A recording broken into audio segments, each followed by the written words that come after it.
Hey, good morning, guys. All right, so I got that gas tank down from that ram with the fuel starvation issue. I got the fuel pump out of it, and I think I figured out what's going on. Let me show you. All right, so here's the tank. It's got debris in it. I don't know if you can see that stuff floating around. There's another flashlight. That piece there, and those other pieces laying on the bottom there. This guy does tree service work, and those two black things on the bottom, they look like, I don't know, they look like rubber bushings almost. No idea what they're from. I even took one of the fuel pumps apart to look at it.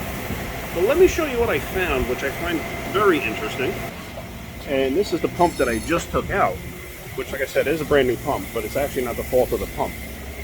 Although it's kind of a stupid design, if you ask me. So here's the pump. Now, when you go to the bottom,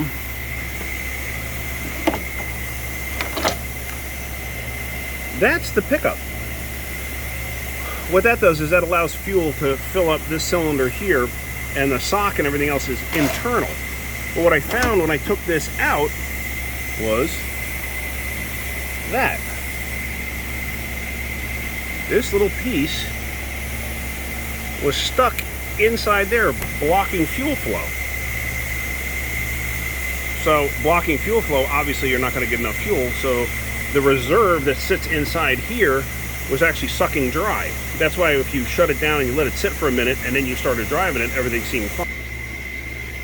But anyway, that's kind of where we're at for now. So I'm actually draining the tank. I'm going to clean the tank, get all the debris out of it, and I actually am putting another pump in it just to be on the safe side since I already have it apart. I'm not going to take a chance of just putting this pump back in just in case, because I know the output from this pump was terrible. I mean, having that stuck in that little tiny opening there, I don't even know the purpose of that blue thing. I guess it's to keep debris, large debris, from getting stuck in there, which it didn't do such a great job.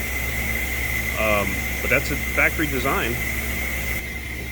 And it's a Carter pump.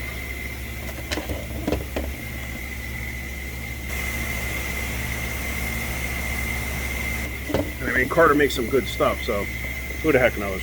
But anyway, that's where we're at for now. I'm going to get this back together and see what happens. Thanks for watching. Keep wrenching.